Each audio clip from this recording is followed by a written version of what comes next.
The Digital Millennium Copyright Act is the worst thing to ever happen to content creators and content consumers alike. It's an act that is so poorly implemented that no one thinks of it positively. It was an act that was made to prevent content from being stolen, and not only is it not perfect and it's even borderline ineffective at preventing intellectual property from being stolen, it also throws the idea of transformative and informative content out of the window.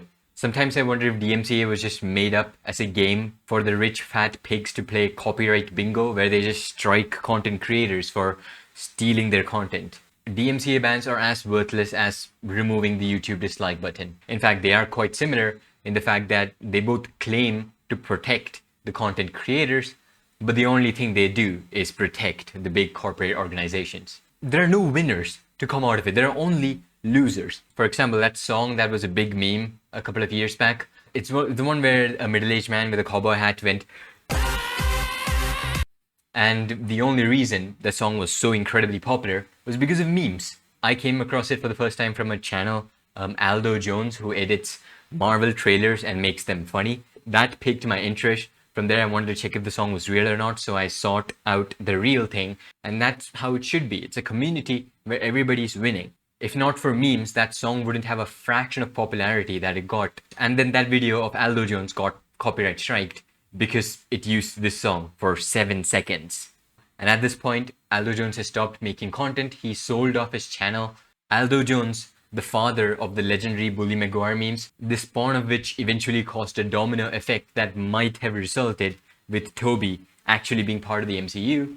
That Aldo Jones got bullied off of the internet by rich corporate fuckers who have lost their touch with the rest of humanity. It's so fucking ridiculous that we live in a world where video game developers have to add the option of streamer-friendly mode so that their video game can be used for content creation. A game may be really well polished at launch, have ton of really nice updates and support from the developers, but content creation is what keeps the games alive, and video game developers are the only people who seem to understand this. Except of course if you're Japanese, like Nintendo, for example, who tried to ban Let's Plays of their video games. Anyway, the reason I'm talking about shitty copyright laws and the Japanese industry is because a couple of weeks back something happened that really made me upset. What happened is that every single clip of Mob Psycho 100 was removed from Sakugabooru.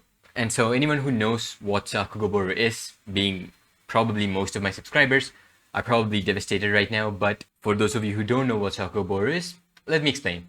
So animator is not the most popular job. It's not gonna make you world famous. You're not gonna be swimming in money and bitches just because you're an animator. If you ask a question, why Demon Slayer has good animation, everyone, their mother and their pet will answer it's because Ufotable is animating Demon Slayer. But if you ask those same people who Nozomu Abe is, you'll just hear the sound of crickets, even though Nozomu Abe is the one man behind almost all of Demon Slayer's incredible spectacles. He's the most important member of one of the most popular shows on TV currently, and we don't know what he looks like.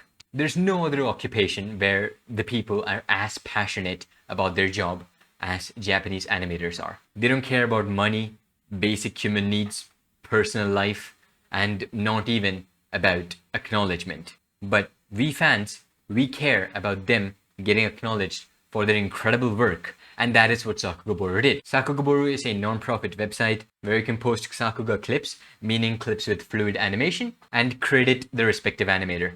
It's a fantastic educational resource used by a lot of people, ranging from the casual animation fan like me to professional animators who work in the animation industry. Sakugabooru has a very special place in my heart because it's single-handedly what allowed me to learn more about animation and allowed me to develop this passion of animation that I have. Back in 2017, I knew nothing about animation, and then a video popped up in my recommended. It was by the Kanaba Effect, where he talked about the brilliant animation in One Punch Man, and from there I received the spark that ignited my passion for animation. I got to know that my favorite scene in One Punch Man, a scene that stood out to me from all the other scenes, even at a time when I didn't know much about animation, it was animated by Yutaka Nakamura. From there, I also found out about Sakugabooru, and after figuring out how to navigate through the website, I extensively studied Yutaka Nakamura's scenes. And I realized that this man was behind every single highlight moment of so many well-animated shows I'd watched at that point. After that, I got more and more into animation. I watched Mob Psycho 100, Yes, I got pretty late into the party. I watched it after I watched My Hero Academia Season 2, so somewhere around late 2017. And in episode 8, I was immediately able to recognize Yutaka Nakamura's animation just from his style. I remember finishing the episode and immediately going to Sakugabooru and then having an explosion of joy when I realized that, yes, I was correct. I was able to figure out that it was Nakamura's animation. Right now I can tell a lot of animators' works just from the style of smears they use, just from their effects animation, from their timing, etc. Especially Yutaka Nakamura, whose style is so recognizable.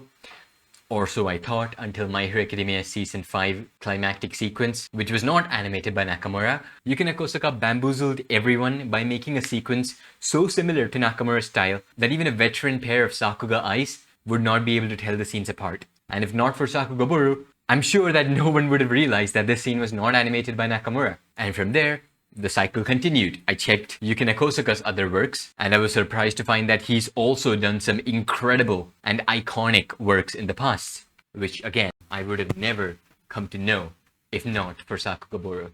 Today, you don't even need to go to animation schools. You can just study animation from sources like Sakugabooru, get to a point where you're really good, post your work in social media, and then people in the industry will seek you out. You even see involvement of these people in Sakugabooru, like Spencer Wan, the director of the first 2 seasons of Castlevania, and also Tam Lu, the incredibly talented animator who worked on the latter 2 seasons. And it's not even just the finished clips that you get from Sakugabooru. You get the character design sheets, the layouts, the Genga panels, animated Genga panels, Genga comparison videos. So much valuable information organized so well. You just need to search the animator, or you just need to search the anime, and you'll get the listings of all the scenes from the show. And so it wouldn't be an exaggeration to say that it is devastating that Mob Psycho's clips were removed from Sakugabooru. Mob Psycho 100 is one of the best animated shows of our generation, if not of all time. It's a passion project by the whole animation community, veterans who worked for decades, and young animators who are the future of the industry. Episode 5 of Season 2 was just the culmination of this. It was kicked off by Hakyugo's army of webgen animators, then with a scene by the man himself, followed by one of the best explosion animations I've ever seen, animated by someone who I forgot the name of. I'll find it and I'll put it here. You know what I could have used to check the name immediately? I had to look around a lot to find the name of this animator who animated the scene, and I finally found it from the Sakuga blog production notes of episode 5, which is the sister website of Sakugabooru, also incredible and extremely informative. I've used articles from there multiple times as basis for my own videos. And his scene was followed by a technical achievement in animation by Weilin Zhang, who was not credited for that scene in that episode, and we wouldn't have known that he's the one who animated that scene if not for Sakugabooru. And then followed by veteran animators Hironori Tanaka and Toshiyuki Sato. Now if you want to know which animator did what scene, your best bet is to go on Anime News Network. But then you might say, Anime News Network only lists the name of the animators, they don't say which scene they animated. How do I know which scene was animated by which animator?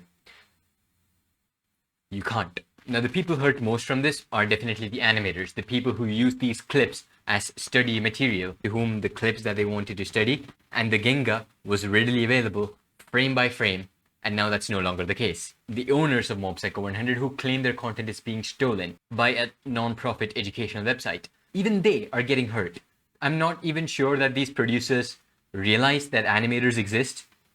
Like, I'm pretty sure that they just throw a project at a studio and they just think that computers make the animation and they just get money or something like that. I don't think that they know that there are human beings working to create these things. The people at Sakugabooru hosting the website, they don't make a profit out of these clips, and they're missing half the content. It is just the video, there is no audio. And Warner Bros went out of their way to be petty, to remove all of their stuff from Sakugabooru, just so that they can harm their workers, the animators working on their project. Wow. Now, it's pretty much been confirmed that the reason this happened is because the opening for Mob Psycho Season 3 was leaked by some fucking idiot, and that resulted in a domino effect, resulting in WB banning Mob Psycho content from being posted anywhere. That said, I'm pretty sure I can just do this. Let me check. Animix Play. And there it is.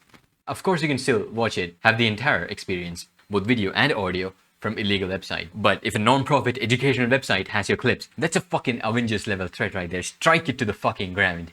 This also happened with another show. Like half a year back, I was doing my regular check-in with Sakugabooru clips, and I found out that all the Hunter x Hunter 2011 clips were just vanished from there. And the mods, yeah, that's another thing I have to talk about, Sakugabooru mods. I'm sure you want to hear my opinion on how they're handling this. And the answer is that they're handling it terribly. They're not telling the people exactly what's going on. Like with Mob Psycho 100, they couldn't just give us the YouTube treatment. They had to tell what was going on. And that's when they told us that this is a DMCA strike, which they should have done in the first place. But the reason they didn't do that, according to them, is because people were being very toxic about it on forums. But they could, again, just give out that information and then lock that forum. It's that easy. Unless they're scared that if this becomes a big deal, they might lose Sakugabooru as a whole, which even I'm scared about. The only way to fight against this is to make noise about it on Twitter by, like, let's say hashtag save Sakugabooru. But that might just result in Sakugabooru getting wiped off of the planet, which is far worse than just losing Mob Psycho 100 and Hunter x Hunter clips. Yes, losing these two shows is terrible, but imagine if we also lost Demon Slayer clips, Castlevania, Avatar: The Last Airbender, Space Dandy, One Punch Man, and everything that Sakugabooru has. That would be the worst case scenario. So I don't even want to tell you guys to go to Twitter and make noise about it, because that might cause the worst case scenario to come into fruition. The only thing we can do right now is what Twitter user Kato is doing. Instead of being a pussy and whining about what we lost, like I'm doing, he's actually compiling as many clips as he can find and then posting it under one tweet. He's found a lot of clips and their production material and organized it very well under that tweet, which, now that I think about it, is what editor me is going to use for this video. Of course, it's not going to look as good because of Twitter compression, but it's the best we have. And for Mob Psycho 100 Season 3, I don't know what I'm going to do. I was planning to make reviews of every single episode, but if you've checked out my reviews of other anime episodes, the thing I do immediately after I go through the episode is go to Sakugabooru and then match the scenes to the animator, which I no longer will be able to do with Mob Psycho Season 3. So making animation analysis for Mob Psycho Season 3 episodes will be, it'll be really difficult. But I'll have to make do with what I have. I'll have to follow a bunch of animators on Twitter and then hope that they retweet clips that they animated in the episode so that I can match the animator to the animation. And it's not even just the clips of the finalized anime, by the way. Everything related to Mob Psycho 100 got removed from Sakugabooru. The Genga, the character design spreadsheet, everything that I mentioned before, it's all gone, which is fucked up because I don't even think Warner Bros. Owns that material. It makes me really angry and very sad, and I just had to make a video about it. Hashtag save Sakugabooru. Hope no other show gets removed from it. I really hope Chainsaw Man is gonna be safe when it comes out. I don't care if you like or dislike this video, that's not the point of this video. But I do hope you share this to as many people as possible, because this isn't something that not a lot of people are talking about, even though I think this is a very big deal. I hope someone like The Cannibal Effect or Gigak or Joey or Moist Critical bring this to the attention of their fans, because my voice is too small. But that being said, it's better than being silent about it. And yeah, that's it. This is just so amazing! Oh my... What? Yo, Sakugabooru is gonna go insane!